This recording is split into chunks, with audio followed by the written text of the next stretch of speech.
خوش اومد به قسمت دوم این ویدیو. بچه ها، من دارم تصمیم میگیرم توی این دفترم که چه چالشی رو انجام بدیم الان با هم دیگه. بذارین بایز بکنیم. بچه ما ایکس باکس هم داریم. میگم تا مثلا داداشم هنوز ایکس باکس رو روشن نکرده چون عاشق ایکس باکسه. خب الان چون بازی نکرده، من واسه چهارشنبه ایکس باکس رو گذاشته بودم، الان برم بازی کنم. ایکس باکس 360 چرت و پرت چوزنگی. الله اکبر. آره، ایکس باکسمون رو روشن میکنیم. این از تلویزیون، این از ایکس باکس. بچه پدر دسته من در برده.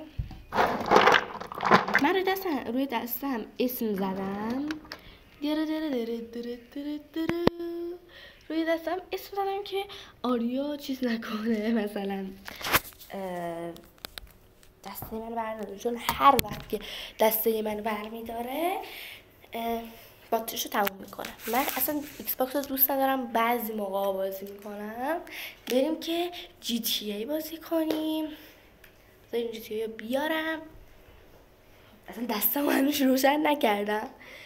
خب روشن میکنیم.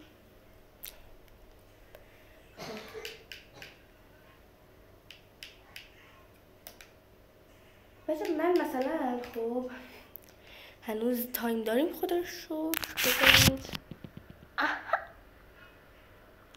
خب بریم جی تی ای.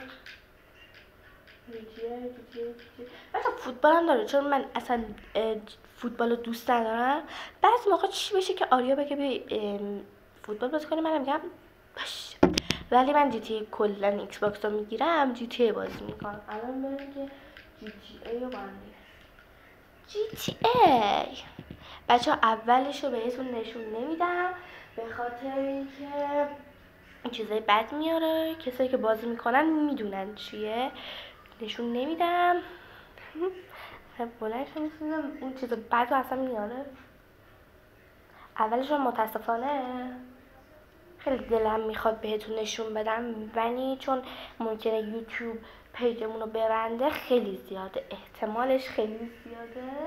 به خاطر همین اونجاهایی که بشه براتون به فیلم بگیرم میگیرم، ولی اونجاهایی که نشه، مثلا اینجا رو براتون میتونم فیلم بگیرم، دیگه از اینجا رو دیگه نمیتونم متاسفانه براتون فیلم بگیرم.